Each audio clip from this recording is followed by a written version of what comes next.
día de hoy les voy a hablar de un trabajo que fue una revisión bibliográfica que realizamos mi compañero Alexis Güences y yo, Irene Monter, sobre la herpetofauna de los estados de Durango y Sinaloa.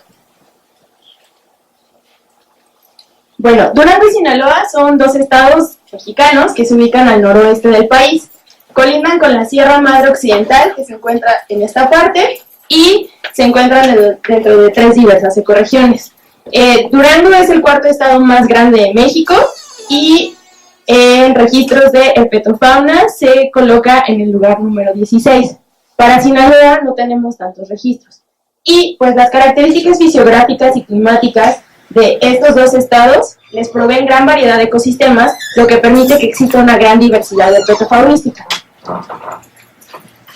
Como antecedentes tenemos que los primeros trabajos para Durango son trabajos de mitad del siglo XIX, que son 2 trabajos principales. El primero son notas de los reptiles que existían en esta zona, y después existe una descripción de las nuevas especies de Norteamérica de serpientes del Smithsoniano.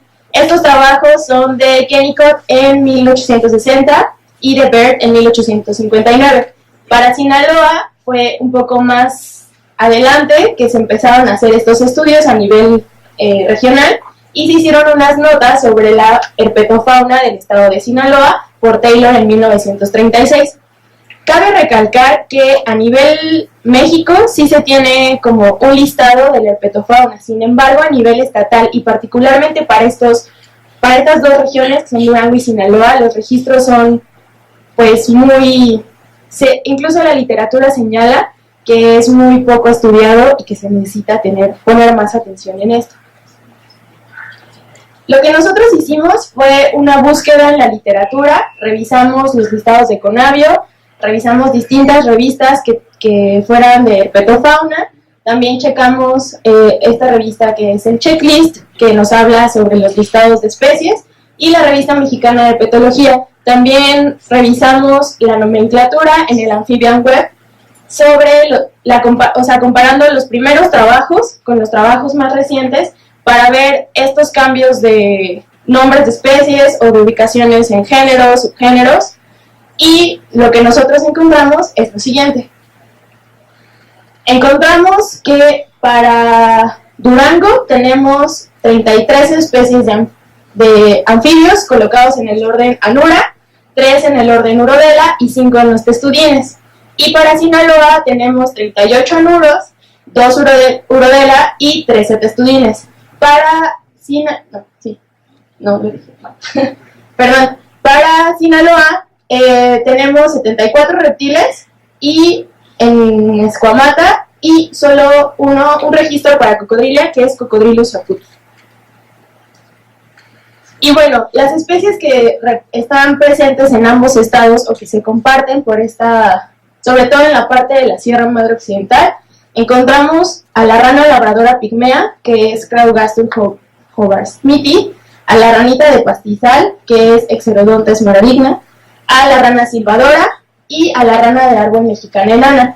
Como podemos observar, estas ranas son muy pequeñas, entonces particularmente en los registros que se tienen, sobre todo en naturalista, pues es como muy, muy interesante ver que el buen ojo que se tiene para estas especies. Para los reptiles encontramos a la tortuga de monte, que es Terrapene nelsoni, a la lagartija espinosa de vientre blanco, a la culebra lagartijera sinaloense y a la culebra rayada occidental. Y bueno, como les había mencionado, nosotros también checamos los cambios taxonómicos recientes. Encontramos que para los anfibios se tenía documentado a Rhinella marina, pero después, cuando se hacen análisis moleculares, Rhinella marina se divide en 2, Rhinella marina y Rhinella horribilis. Y de acuerdo al autor que ustedes chequen, es como se va manejando esta especie. También tenemos que Gastrophryne austra cambia a Hippopacus sustus. Y para los reptiles tenemos que Coluber flagellum queda como Masticophis flagellum. De endemismos tenemos que para Durango 21 especies de anfibios, y 24 especies de reptiles se encuentran en esta zona, y particularmente endémicos de Durango tenemos a Jantuncia bolsone, a Thamnophis nigronucalis y a Adelophis foxy. Para Sinaloa tenemos que 24 especies de anfibios y 36 especies de reptiles son endémicas de México, y particularmente en Sinaloa encontramos que Trimorphodon paucimaculatus es endémica de Sinaloa, y Tyrnosteron alamose. Y bueno, también nosotros checamos cuál es la relación de las comunidades con la herpetofauna, y encontramos distintos usos. Se encontró que para fines alimenticios se utiliza a Tenosaura pectinata, para fines medicinales tenemos a Crotalus basiliscus, para fines artesanales tenemos a Microroides eurixanthus, y como mascotas pues tenemos a iguana, que es una, pues en todo el país es una especie muy comercializada. Y respecto al estado de conservación, nosotros al estar checando los listados en la IUCN y en la NOM 059-2010 de Semarnat, encontramos muchas especies que se encuentran dentro de la NOM 059 como especies amenazadas o sujetas a protección especial, y que en la IUCN no se colocan como esta. Por lo tanto, llegamos a la conclusión de que a nivel nacional se observa más conciencia por su conservación particularmente en la herpetofauna de estos dos estados, y a las familias que más atención se les pone o que más encontramos en los listados fueron Euterodactylidae, Eublepharidea, Iguanidae, Prinosomatidae, Jantucidae, Boidae, Colubridae, Natridae, Emiridae y Testudinidae. Las dos categorías que nosotros encontramos dentro de la NOM 059 fue que se encontraban en categoría de riesgo o sujetas a protección. Sin embargo, también encontramos varias especies que no se tiene el registro. Para Sinaloa encontramos que 11 especies de anfibios se encuentran dentro de estas categorías y 34 especies de reptiles.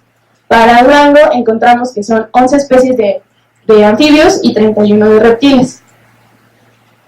Y bueno, las principales amenazas que señala la literatura para la conservación de estas especies son las especies no nativas. Estas especies tienen efectos negativos en la herpetofauna local, ya que actúan como competidores, como depredadores o como vectores de enfermedades, poniendo en riesgo la estabilidad de estas poblaciones.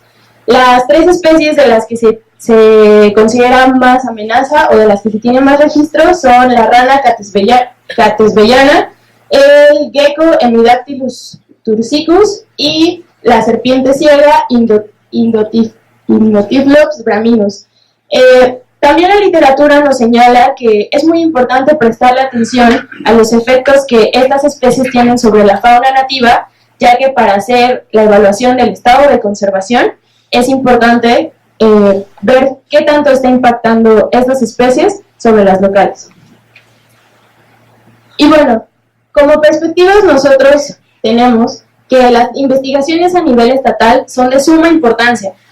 Es vital conocer nuestra herpetofauna a nivel nacional, pero a nivel estatal es muy importante ponerle atención, ya que así podemos conocer el estado de nuestros ecosistemas a nivel regional y también de nuestras poblaciones. También es muy importante evaluar lo que les mencionaba hace un momento de los impactos de las especies no nativas, ya que también estas especies han sido introducidas por mascota y luego tenemos el clásico caso de que quiero liberar a mi mascota y pues tiene impactos en los ecosistemas y sobre todo los reptiles que son tan delicados para tenerlos en casa.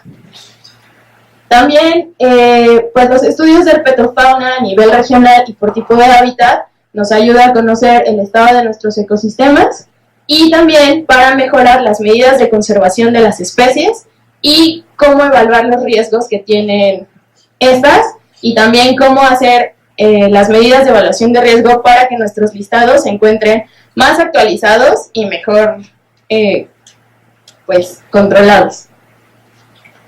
Y eso sería todo. Gracias.